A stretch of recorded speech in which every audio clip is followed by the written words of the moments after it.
നിങ്ങളുടെ കയ്യിലുള്ള ഏറ്റവും വലിയ രേഖ എന്താണെന്ന് ചോദിച്ചാൽ ആധാർ കാർഡോ പാസ്പോർട്ടോ അല്ല, മറിച്ച് ഒരു ഇന്ത്യൻ പൗരനെന്ന നിലയിൽ ഭരണഘടന നമുക്ക് നൽകിയിട്ടുള്ള ജനാധിപത്യത്തിൻ്റെ ഏറ്റവും വലിയ അടയാളമായ വോട്ടേഴ്സ് ID കാർഡ് എന്ന തിരിച്ചറിയൽ രേഖയാണ്. ജനാധിപത്യ രാജ്യത്ത് നമ്മുടെ ഏറ്റവും വലിയ കരുത്ത് വോട്ടവകാശമാണ്. കേവലം ഇതൊരു അവകാശം മാത്രമല്ല, ഒരു രാജ്യത്തിൻ്റെ ഭാവി നിർണ്ണയിക്കുന്നത് ഓരോ പൗരൻ്റെയും കടമയാണ്. എന്നാൽ ഈ അവകാശം ലഭിക്കണമെങ്കിൽ നിങ്ങളുടെ പേര് വോട്ടർ പട്ടികയിൽ ഉണ്ടായിരിക്കണം. അതുകൊണ്ട് വോട്ടർ പട്ടികയിൽ പേര് ചേർക്കാനുള്ള ഈ അവസരം പരമാവധി ഉപയോഗപ്പെടുത്തുക. എങ്ങനെയാണ് വോട്ടർ പട്ടികയിൽ പേര് ചേർക്കുക? അതിനായി ഏത് ഫോമാണ് ഫില്ല് ചെയ്യേണ്ടത്? എന്തൊക്കെ രേഖകൾ സമർപ്പിക്കണം?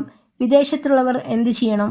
അതുപോലെ എന്യൂമറേഷൻ ഫോം ലഭിക്കാത്തവരും വോട്ടർ പട്ടികയിൽ പേരില്ലാത്തവരുമായ 18 വയസ്സ് പൂർത്തിയായ എല്ലാവർക്കും വോട്ടേഴ്സ് ലിസ്റ്റിൽ പേര് ഉൾപ്പെടുത്തുന്നതിനായുള്ള അപേക്ഷാ ഫോമാണ് ഫോം 6, അതായത് ഫോം 6 എന്നുള്ളത്. അപേക്ഷ ഓൺലൈനായും ഓഫ്ലൈനായും നൽകാവുന്നതാണ്. എന്നാൽ വേഗതയ്ക്കും കൃത്യതയ്ക്കും വേണ്ടി ഓൺലൈനായി അപേക്ഷിക്കുന്നതാണ് ഏറ്റവും നല്ലത്. പുതുതായി വോട്ടർ പട്ടികയിൽ പേര് ചേർക്കാൻ എന്തൊക്കെ രേഖകൾ വേണമെന്ന് നോക്കാം. അതിനൊന്നാമതായിട്ട് വേണ്ടത് പാസ്പോർട്ട് സൈസ് ഫോട്ടോയാണ്.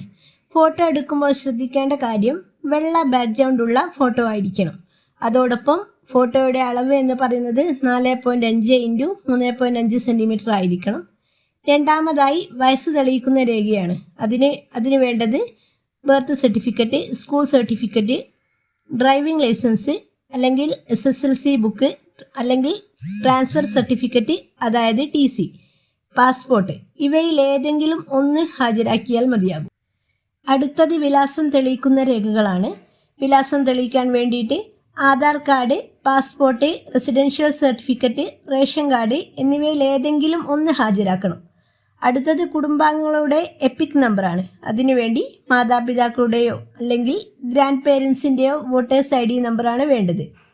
വോട്ടേഴ്സ് ലിസ്റ്റിൽ പേര് ചേർക്കാൻ ആഗ്രഹിക്കുന്നവർ മേൽ പറഞ്ഞ രേഖകൾക്കൊപ്പം തന്നെ ഫോം 6 അപേക്ഷിക്കേണ്ടതാണ്. അപേക്ഷയോടൊപ്പം ഒരു ഡിക്ലറേഷൻ ഫോം കൂടി പൂരിപ്പിച്ച് നൽകേണ്ടതുണ്ട്. അതോടൊപ്പം നിലവിൽ SIRൽ ഉൾപ്പെട്ടിട്ടുള്ള മാതാപിതാക്കളുടെയോ അടുത്ത ബന്ധുവിൻ്റെയോ വിവരങ്ങൾ കൂടി നൽകേണ്ടതാണ്. അത് പ്രത്യേകം ശ്രദ്ധിക്കുക. അടുത്തത് പ്രവാസികൾക്കുള്ള ഫോം 6A കുറിച്ചാണ് പറയുന്നത്. 18 വയസ്സ് പൂർത്തിയായ, ജോലിക്കോ പഠനത്തിനോ മറ്റാവശ്യങ്ങൾക്കോ ഇന്ത്യയിൽ നിന്നും വിദേശ രാജ്യങ്ങളിലേക്ക് മാറി നിൽക്കേണ്ടി വരുന്ന ഇന്ത്യൻ പൗരന്മാർക്ക് അവരുടെ സ്വന്തം നാട്ടിലെ മേൽവിലാസത്തിൽ വോട്ട് ലിസ്റ്റിൽ പേര് ചേർക്കുന്നതിനുള്ള അപേക്ഷാ ഫോം ആണ് form 6A. Electoral registration officer, അതായത് EROക്കാണ് അപേക്ഷ സമർപ്പിക്കേണ്ടത്. അപേക്ഷകൻ പ്രത്യേകം ശ്രദ്ധിക്കേണ്ടത് വാലിഡിറ്റി ഉള്ള പാസ്പോർട്ട് ഉണ്ടായിരിക്കണം. അതോടൊപ്പം ഇന്ത്യൻ പൗരനായിരിക്കണം. മറ്റൊരു രാജ്യത്തെ പൗരത്വം ഉണ്ടാകാൻ പാടില്ല. പാസ്പോർട്ടിലെ വിലാസം ഉൾപ്പെടുന്ന നിയമസഭാ മണ്ഡലത്തിലെ പോളിംഗ് ബൂത്തിലെ വോട്ടർ പട്ടികയിലേക്കാണ് പേര് രജിസ്റ്റർ ചെയ്യേണ്ടത്. ഇനി ഏതൊക്കെ രേഖകൾ വേണമെന്ന് നോക്കാം. ഏറ്റവും പുതിയ passport size photo. Background white ആയിരിക്കണം. 4.5 × 3.5 സെൻറ്റിമീറ്റർ അളവിലായിരിക്കണം. പാസ്പോർട്ടിൻ്റെ കോപ്പി ജനന തീയതിയും മേൽവിലാസവും ഫോട്ടോയും ഉൾപ്പെട്ട പേജായിരിക്കണം സമർപ്പിക്കേണ്ടത്. അടുത്തത് വിസയുടെ ഡീറ്റെയിൽസ് ആണ്. വിസയുടെ നമ്പർ, വിസയുടെ കാലാവധി എന്നതിനെക്കുറിച്ചുള്ള വിവരങ്ങളാണ് നൽകേണ്ടത്. ഫോം 6Aയുമായി ബന്ധപ്പെട്ട് അപേക്ഷകൻ ഒരു ഡിക്ലറേഷൻ ഫോം കൂടി ഫില്ല് ചെയ്ത് നൽകണം. അതോടൊപ്പം അപേക്ഷകൻ SIRൽ ഉൾപ്പെട്ടിട്ടുള്ള മാതാപിതാക്കളുടെയോ ഏറ്റവും അടുത്ത ബന്ധുക്കളുടെയോ വിവരങ്ങൾ കൂടി നൽകേണ്ടതുണ്ട്. പിന്നെ പ്രധാനപ്പെട്ട ഒരു കാര്യം, പുതിയ വോട്ടർമാരെ ചേർക്കുന്നതിൽ, അതായത് ഫോം 6 വഴി അപേക്ഷ വെക്കുന്നതിൽ തെറ്റ് പറ്റിയാൽ തിരുത്തലുകൾക്ക് അവസരമുണ്ടാകില്ല. പിഴവ് സംഭവിച്ചാൽ ഫോം 6 വഴി അപേക്ഷിച്ചാൽ അപേക്ഷ തന്നെ നിരസിക്കപ്പെടുന്നതായിരിക്കും.